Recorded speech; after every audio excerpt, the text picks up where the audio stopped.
ഇസ്രായേലിന് നേർക്കുള്ള ഇറാന്റെ ഏറ്റവും വലിയ ഭീഷണി ഇറാന്റെ ബാലിസ്റ്റിക് മിസൈലുകളാണ്.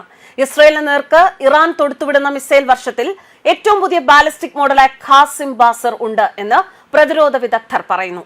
ഇസ്രായേൽ സൈന്യം ശനിയാഴ്ച പുറത്തുവിട്ട വീഡിയോകളിൽ ഇതിനു മുൻപ് പ്രയോഗിച്ചിട്ടില്ലാത്ത ഖാസിം ബാസർ ബാലിസ്റ്റിക് മിസൈലുകളും ദൃശ്യമാണ്.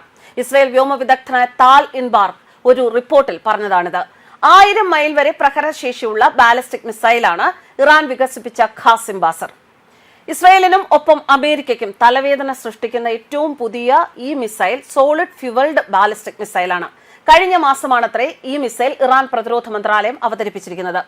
ഇതിനെക്കുറിച്ച് പറയുകയാണെങ്കിൽ 1200 കിലോമീറ്റർ വരെയാണ് ഖാസിം ബാസർ ബാലിസ്റ്റിക് മിസൈലിന്റെ പരിധി.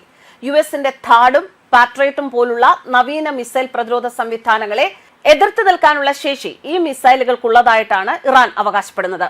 2020 ജനുവരിയിൽ ഇറാഖിലെ ബാഗ്ദാദ് അന്താരാഷ്ട്ര വിമാനത്താവളത്തിന് സമീപം അമേരിക്കൻ ഡ്രോൺ ആക്രമണത്തിൽ കൊല്ലപ്പെട്ട മേജർ ജനറൽ ഖാസിം സുലൈമാനിയുടെ ഓർമ്മയ്ക്കായിട്ടാണ് ഇറാൻ ഈ ബാലിസ്റ്റിക് മിസൈൽ വികസിപ്പിച്ചതും ഖാസിം ബാസർ എന്ന പേര് നൽകിയിരിക്കുന്നതും.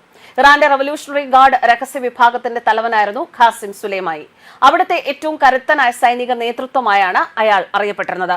ഖാസിം ബാസർ എന്നത് മധ്യദൂര ബാലിസ്റ്റിക് മിസൈലുകളുടെ കൂട്ടത്തിൽപ്പെടുന്നവയാണ്. 2020 ഇറാൻ അവതരിപ്പിച്ച ഷാഹിദ് ഹജ് ഖാസിം എന്ന മിസൈലിന്റെ പിൻഗാമിയായിട്ടാണ് ഖാസിം ബാസർ വരുന്നത്.